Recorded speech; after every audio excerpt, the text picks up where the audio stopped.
Olá pessoal, bem-vindos a mais uma videoaula. E hoje a gente vai, parar um pouquinho o estudo da ondulatória, né? Que nós estávamos vendo ondas, nós vimos a parte do som, algumas características do som. Como o nosso tempo é curto, a gente só tem mais um bimestre de aulas esse ano, eu queria não deixar de passar para vocês a parte de ótica, certo? Porque ela é muito importante e esse assunto a gente só vê no segundo ano. Então, por mais que a gente não vá conseguir ver ele em detalhe como eu gostaria que fosse, eu preciso que vocês tenham pelo menos alguma noção sobre a parte de ótica geométrica, tá? Então, o que é o estudo da ótica, né? Para começar, é o estudo da luz. Todo o comportamento da luz, principalmente, e quando a gente fala luz, não só da luz visível, tá, gente? Existem vários tipos de luz. Existe o espectro luminoso, que é o espectro do eletromagnético, né? Em que a luz visível, essa que a gente consegue enxergar, essa que ilumina as coisas, ela tá dentro desse espectro, tá? Tá numa faixa desse espectro. E aí, para um lado e para o outro, existem outras bandas, né? Em que existem luzes que nós, humanos, não conseguimos enxergar. Alguns outros animais conseguem enxergar um pouco mais do que a luz visível, né? Eles conseguem enxergar em outras frequências, mas a gente consegue enxergar apenas na frequência da luz visível. Frequência que é uma métrica de onda, né? Por quê? Porque a luz, ela é uma onda. Ela é partícula, mas ela é uma partícula que se comporta como onda, né? Ela é uma partícula luminosa que a gente chama de fóton, que se comporta como onda. Ela é as duas coisas ao mesmo tempo, né? Antigamente acreditavam que ela era apenas partícula, né? Na época do Newton, mais ou menos. E aí, com os estudos, posteriormente, pensou-se que ela se comportava como onda, né? Através de alguns experimentos. E aí ficou nessa dubiedade, ela é onda ou ela é partícula? Na real, ela é os dois, né? Ela se comporta de uma maneira, quando observada em experimentos de ondulatória, e se comporta de outra maneira quando observada em experimentos de partícula. Então, é bem interessante o comportamento da luz. E eu diria até que a luz, ela define o nosso ser dentro do universo. O universo é luz. E tudo que define e já definiu a nossa percepção do mundo passou pelo estudo da luz. Então é uma coisa bem romântica, assim, até de estudar, de compreender o que é a luz e qual é o significado dela, né? Como é que ela rege a natureza. Então, para começar, a gente precisa entender o que são fontes de luz e quais são elas, né? Existem 4 tipos de fonte, a gente consegue categorizar. Isso daqui é um tipo de categorização, certo? São 2 tipos de categoria diferentes dessas daqui, tá? As fontes podem ser primárias ou secundárias. E dentre essas primárias e secundárias, nós temos as fontes pontuais e as extensas, tá? Então, vamos começar. O que são as fontes primárias de luz? São os corpos que emitem luz própria. O que quer dizer isso? Eles não dependem de uma outra fonte de luz para brilhar, para serem iluminados. Então, é aqueles que no escuro total são eles que levam a luz, certo? O Sol, assim como qualquer outra estrela, é uma fonte primária de luz. Uma lâmpada acesa, que nem essa daqui que eu estou utilizando para gravar essa aula. Os vagalumes, certo? Quando eles acendem lá, eles são uma fonte primária de luz. As velas acesas, uma barra de ferro muito quente, quando você solda, né? Aquelas faíscas de solda, por exemplo, são fontes de luzes primárias, porque o fogo, por si só, é uma fonte de luz primária, porque ele que emite, né? Primeiramente essa luz, né? É a fonte, é de onde vem a luz. Só que essa luz, essa fonte também pode ser secundária. Quando é que ela é secundária? Quando ela recebe de uma fonte primária. Então, tudo aqui, a minha mão é uma fonte secundária de luz, o papel é uma fonte secundária de luz, certo? A prancheta é uma fonte secundária de luz, por quê? Porque ela está recebendo a luz da fonte primária, que é a lâmpada acesa, e ela reflete essa luz para os meus olhos. Então, ele está iluminado, ele está refletindo a luz que está saindo da lâmpada para o meu olho. É por isso que eu consigo enxergar. Então, as fontes secundárias são basicamente os corpos que são iluminados pela luz. E aí entra tudo que você imaginar, todos os objetos que existem na Terra. A própria Terra é uma fonte de luz secundária, porque ela é iluminada pelo Sol. Os outros planetas que se confundem com estrelas quando estão no céu, por estarem muito distantes, né? Eles parecem pontos brilhantes, parecem estrelas, mas na verdade eles são fontes secundárias e não primárias. As estrelas são fontes primárias, assim como o Sol é uma estrela. Mas os planetas não, os planetas são fontes secundárias. Por quê? Porque eles, assim como a Terra, dependem da luz do Sol para emitir aqui pra gente, para chegar essa luz na gente. Então eles são fontes secundárias. Que mais que é fonte secundária de luz? Qualquer coisa que receba luz, uma parede branca que reflete a luz, um espelho, qualquer coisa que receba a luz de outro lugar, que não emite essa luz, ele é uma fonte de luz secundária, tá? E dentre elas, sendo primárias ou secundárias, existem as fontes, existem os pontuais. Essas fontes pontuais normalmente são primárias, tá, gente? Raramente você vai ver fonte secundária considerada pontual, tá? As fontes pontuais são as que têm dimensão desprezível em relação à distância em que separa dos outros objetos. Então, por exemplo, uma lâmpada pequena, sei lá, aquele pisca-piscazinho, ele é uma fonte pontual. Por quê? Porque a dimensão dele é muito pequena comparado ao ambiente em que ele está, né? A sala em que ele se encontra. Então, ele tem o quê? Milímetros, né? 1 centímetro, 2, comparado a metros quadrados da sala, do local, do ambiente em que ele esteja. Então, ele pode ser considerado uma fonte pontual, mesmo que ele não tenha o formato de um ponto, né? Ele tem um outro formato, mas como ele é muito pequeno em relação ao ambiente, em relação à distância que ele está dos objetos que vão ser iluminados, então ele pode ser considerado uma fonte pontual. As próprias estrelas, que são gigantescas, milhões, bilhões de vezes maiores do que a Terra, muitas vezes, elas podem ser consideradas fontes pontuais. Por quê? Porque elas estão muito, muito astronomicamente distantes da Terra. Então, por conta disso, elas podem ser consideradas fontes pontuais. Então, a fonte pontual aí tem muito mais a ver com essa relação entre tamanho e distância do que propriamente o formato da fonte, tá? E as fontes extensas, né, é o contrário da fonte pontual, em que as dimensões são relevantes.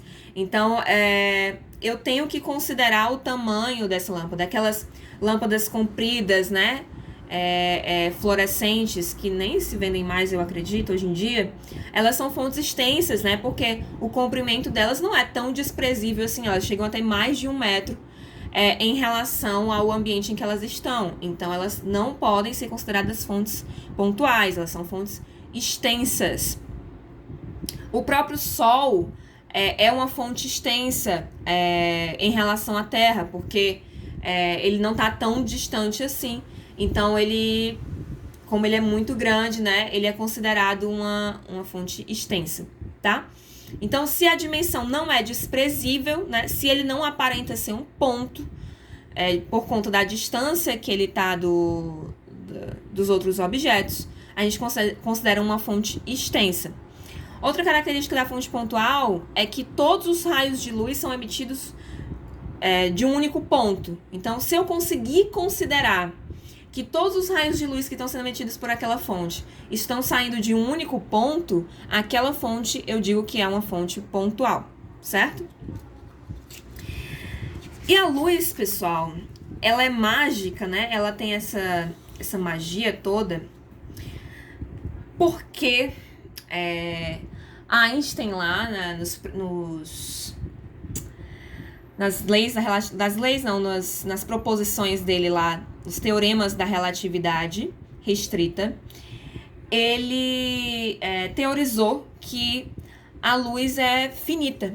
Ela tem uma velocidade finita e que essa é a maior velocidade que se pode alcançar no universo. Então, a luz, nada consegue ser mais rápido do que a luz no vácuo. Então, esse número é um número, como é que eu posso dizer, é muito importante na construção do universo, porque como ele é o limite, ele é a fronteira do presente, né?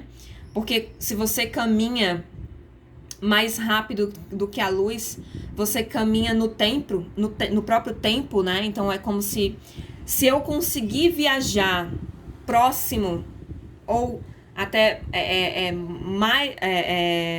além da velocidade da luz, eu consigo viajar no tempo. Então, como a gente não consegue viajar no tempo, é um fato que a luz é o limite, certo? É o limite da nossa existência. Então, nada no universo consegue se mover mais rápido do que a própria luz no vácuo. E que velocidade é essa? Qual é essa velocidade limite? É essa daqui, ó, 299.792,458 quilômetros por segundo. Então, essa quantidade, aproximadamente 300 mil quilômetros em um segundo. Para vocês terem ideia, a Terra tem um raio de aproximadamente 13 mil quilômetros. Então, a luz, ela demora frações de segundo para percorrer o raio da Terra. Então, é óbvio que para o olho humano, a luz se propaga quase instantaneamente. Assim que você liga a lâmpada, ela acende. Né? É instantâneo, né? O fóton que está saindo daquela lâmpada, ela atinge o meu olho instantaneamente. Mas, quando você passa dessa distância aqui, de 300 mil quilômetros, aí já passa a fazer alguma diferença a velocidade da luz, né? Porque se eu estou a mais de 300 mil quilômetros da fonte de luz que eu estou observando, essa luz vai demorar cerca de 1 segundo para chegar até mim. É o caso da Lua. A Lua está a aproximadamente 300 mil quilômetros da Terra, um pouco mais de 300 mil quilômetros da Terra. Então, essa luz que sai da Lua, que é uma fonte secundária, tá? A Lua é iluminada pelo Sol também, assim como a Terra. Então, a luz sai do Sol, chega na Lua, bate na Lua, reflete aqui na Terra e a gente enxerga a Lua. Só que essa luz que sai da Lua e vem pra gente, demora 1 segundo para chegar até aqui. Não é instantâneo, né? Porque a luz tem uma velocidade finita, mas para deixar de ser instantâneo, tem que ter uma distância considerável, tá? Bom, e existem alguns meios físicos que são interessantes da gente entender na ótica geométrica, tá? Existem 3 tipos de meios físicos. Existem os meios transparentes, os translúcidos e os opacos. Os meios transparentes são basicamente o vácuo, tá? O vácuo vazio, né, do universo, quando a gente está fora da Terra, é um meio físico transparente. O vidro, se ele for muito fino, ele é um meio físico transparente. Uma lâmina de água também muito fininha é um meio físico transparente. Por quê? O que é que caracteriza o meio físico ser transparente? É quando os raios de luz, eles são desviados. Por que eles sofrem esse desvio aqui? Ó, eles vêm retos. Outra coisa, a gente vai ver daqui a pouco, né,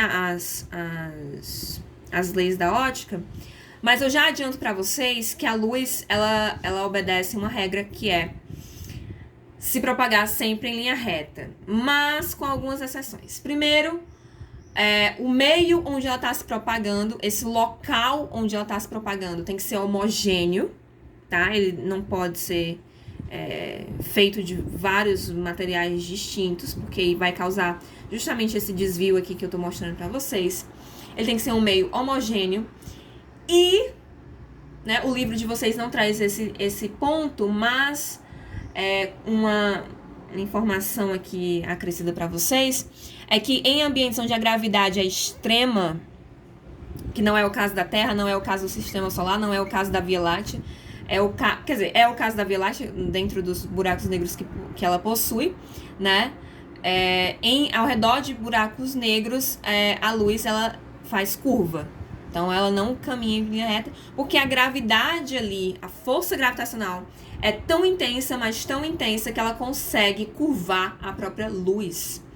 Então, nesses ambientes, nessas exceções, a luz não caminha em linha reta. Mas, para nível médio aqui, para a gente entender, a luz percorre sempre um caminho em linha reta. Então, a partir do momento em que ela é emitida pela fonte primária, ela vai caminhar sempre em linha reta até chegar à sua fonte secundária e ser refletida para o observador, tá? Mas o que acontece? Essa velocidade aqui, que a gente representa pela letra C minúscula, quando a gente está falando de luz, a velocidade é representada por essa letra C. Esse valor aqui, esse limite é no vácuo. Mas ele vai diminuindo de acordo com o meio. Quanto mais denso for esse meio, mais devagar a luz vai caminhar dentro dele. Então, meios transparentes são meios pouco densos, né? Em que as propriedades das moléculas que compõem esse meio permitem que a luz passe com facilidade por ela. Só que ela é desviada, óbvio, né? Ela está passando por um como é que eu posso dizer? Por um obstáculo. Então, quando ela está passando por esse obstáculo, ela vai ser desviada, né? Ela vai sofrer um desvio. Mas em meios transparentes, esse desvio é um desvio regular, certo? Então, em meios transparentes, a luz é desviada, mas é desviada de forma regular, retilínea, ela continua retilínea dentro desse outro meio. E ela sai, né? Ela emerge, né? Desse meio transparente, também de forma regular, retilínea, com trajetória bem definida, certo? A luz é sempre representada, tá, gente, por essas retas, essas setinhas, tá? Porque a gente consegue descrever a trajetória dela através dessas setas, é mais simples pra gente. Okay? E como ela tem essa propagação sempre em linha reta, fica mais fácil representar ela dessa maneira. Esses são os meios transparentes. Existem os meios translúcidos. Os meios translúcidos, pessoal, é quando a propagação da luz acontece de forma desordenada e irregular. Bom, como é que eu posso dizer? Essa régua, por exemplo, ela é um meio translúcido, porque eu não consigo ver com nitidez, o que está escrito do outro lado. Então, o que acontece? A luz que está passando por ela, eu consigo ver, mas eu não consigo ver com nitidez. Por quê? Porque os raios estão sendo bagunçados aqui dentro, né? As propriedades do material, eles bagunçam os raios que estão aqui dentro, que estão passando por ele, né? E faz com que eu não consiga ver do outro lado com nitidez, com regularidade, né? Os raios acabam ficando bagunçados. Eu consigo ver, né? Esses raios chegam até mim, mas eles chegam de forma desordenada, que é o que está acontecendo aqui. Eu tenho a fonte de luz, ela passa, nesse caso aqui da régua, né? A fonte está batendo na fonte secundária, então vamos dizer aqui que essa fonte aqui é a fonte secundária, é o papel, tá? Aí o papel chega na régua, da régua bagunça e chega até o nosso olho de forma bagunçada, certo? A gente não consegue ver com nitidez. Então, esses são os meios translúcidos, né? Aqueles vidros opacos, normalmente são meios translúcidos, ou então líquidos, gel, o próprio álcool gel, por exemplo, que agora a gente tem muito contato, né? É um meio translúcido. Eu consigo ver através dele, mas não consigo ver com nitidez, tá? E Por último, existem os meios opacos. O meio opaco é o que não permite a passagem da luz. Então, eu tenho aqui minha fonte secundária, que é o papel. A partir do momento em que a luz atinge a carteira não permite que os raios passem por ela. Ela é um meio opaco. Então, tudo que não permite a passagem da luz, tudo que não permite que a luz se propague através desse objeto, por dentro dele, a gente considera como um meio opaco, tá? Então, os raios só chegam e eles são absorvidos por esse meio opaco e não atravessam, né? Eles podem ser absorvidos e refletidos, mas eles não conseguem atravessar para o outro lado. Isso é um meio opaco. Então, tem os meios transparentes, em que os raios atravessam de forma regular e organizada. Nós temos os meios translúcidos, em que os raios conseguem atravessar, mas de forma desordenada. E nós temos os meios opacos, em que os raios de luz não conseguem atravessar de maneira alguma, tá?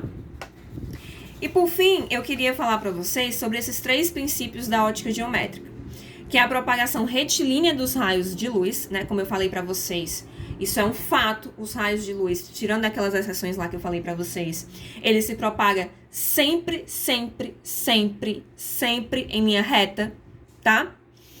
O segundo princípio é a independência dos raios de luz, que eu vou mostrar para vocês no livro, porque tá melhor os desenhos. Eu não sei desenhar tanto, então fica melhor de observar no livro. E a reversibilidade dos raios de luz.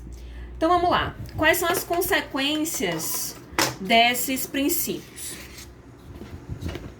Do princípio da propagação retilínea, a gente tem a consequência que é a sombra, o surgimento das sombras, tá? Não só da sombra, mas a câmara escura, que eu vou já falar para vocês como é que funciona. Mas como é que surge a sombra? Por que existe sombra, né? Porque esse raio que sai aqui da minha fonte pontual, ó, ele sai em linha reta, né? Ele atinge esse meio opaco, que é o que não permite a passagem da luz, e ele para. E aí, nas margens desse meio opaco, a luz consegue atravessar. Então, ele gera nesse anteparo aqui, onde a luz está chegando, ele gera uma sombra. Que sombra é essa? É justamente o formato do meu objeto opaco, né? Quando ele bloqueia a passagem da luz. Só que a sombra é maior, né, que o objeto. Vai depender da distância em que esse objeto vai estar da minha fonte de luz. Se ele está mais próximo lá da fonte, então a fonte vai ter, os raios vão ter que abrir um pouco mais para conseguir atravessar, para conseguir passar por ele.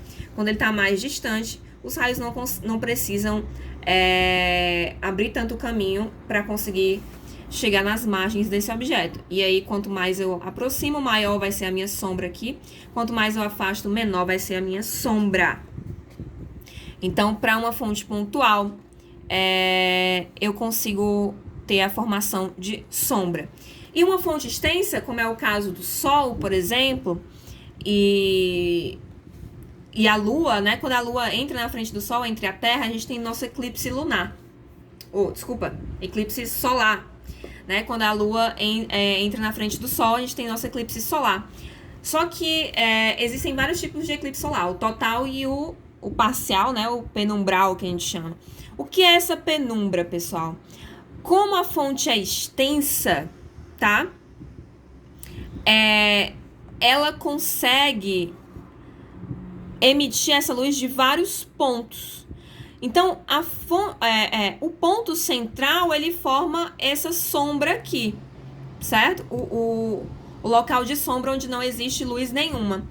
Mas esses pontos de onde a luz está saindo mais das extremidades, ele consegue atravessar aqui, ó, o corpo opaco, de forma que a luz não é totalmente bloqueada. Ela é bloqueada só um pedacinho, né? Só uma parte. E como ela é bloqueada parcialmente, não totalmente, né? Eu consigo ainda ter um resquício de luz. Quando essa luz é bloqueada apenas parcialmente. Então, forma essa penumbra. O que é a penumbra? É quando eu ainda tenho alguma luz, só que é escuro, certo? Por exemplo, aqui, ó. meu dedo tá como se fosse um objeto opaco em relação à fonte de luz que é a lâmpada. E aí, eu tô bloqueando a luz que chega aqui no livro. Mas vocês conseguem ler o que tá aqui escrito no livro, né? Eu não tô provocando uma escuridão total, que é o caso da sombra. Eu tô provocando uma penumbra. Por quê? Porque em relação à distância que eu tô da minha luz, ela não é uma fonte pontual, ela é uma fonte extensa. E por ela ser uma fonte extensa, ela promove essa penumbra. Mas a partir do momento em que eu vou me afastando dessa fonte, ela passa a ser considerada mais pontual. E aí, ó, a minha sombra vai aumentando. Apesar de aqui ainda não ser sombra, né? Eu ainda tenho uma penumbra porque eu consigo ler o que tá escrito aqui. Então, quer dizer que isso aqui ainda tá emitindo luz pra mim, tá? E a câmara escura, isso tudo aqui depende justamente dos raios caminharem em linha reta, né? E a câmara escura, deixa eu ver se eu consigo mostrar aqui. É quando eu tenho um objeto, né, uma fonte de luz, certo? A câmara é um cubo preto, tá? Em que ele tem um orifíciozinho, um buraquinho. E é só por esse buraquinho onde a luz vai passar. Então, o que acontece? Quando a luz converge, né? Ela vem em linha reta para passar por esse orifício. Se ela vem em linha reta, ela não consegue abrir, né? Se ela vem nessa direção, a tendência é ela continuar nessa direção. Se ela vem nessa direção, a tendência é continuar nessa direção. Ela não vem assim e depois faz assim. Ela não faz isso. Ou ela tá na diagonal nesse sentido, ou ela tá na diagonal nesse sentido. Ela vai continuar na diagonal o tempo todo, em linha reta. Então, o que vai acontecer? Como a luz que está saindo aqui desse ponto A, da extremidade superior, ela vem na diagonal, passa pelo orifício e chega nesse ponto A aqui, e o do ponto B também na diagonal superior, ó, passa pelo orifício e chega nesse ponto aqui, o que vai acontecer? Se eu tiver uma célula fotográfica aqui, que é um papel específico que ele capta os fótons e transforma em imagem, se eu tiver uma célula fotográfica aqui, eu vou conseguir formar uma imagem dessa vela invertida, justamente porque como o raio caminha em linha reta, né, eu não vou conseguir virar esse raio que está vindo para cá para cima e nem esse que está vindo para cá para baixo. Então, ele vai acabar invertendo a imagem, tá? Câmara escura, pessoal, depois eu falo pra vocês dessa relação aqui, tá?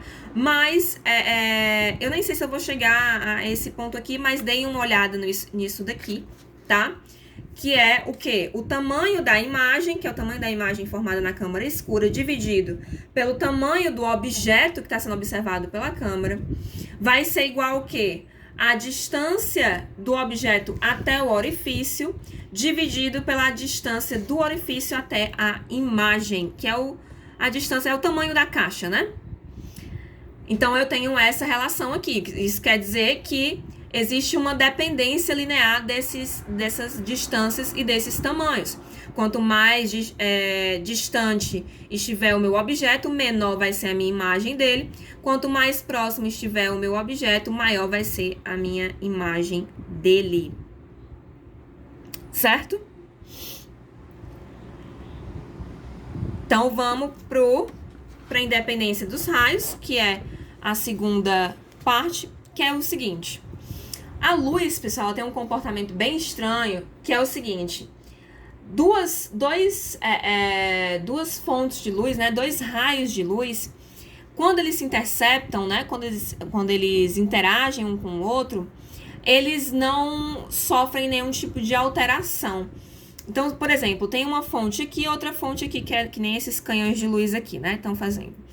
Então, quando eles se cruzam, a luz passa um pelo outro, eles interferem, normalmente é uma interferência construtiva, que é quando existe uma intensificação da luz, a luz fica mais forte naquele ponto. Vocês estão percebendo aqui, ó, que onde a luz se cruza, ela fica mais iluminada, né? A luz fica mais forte nesse ponto.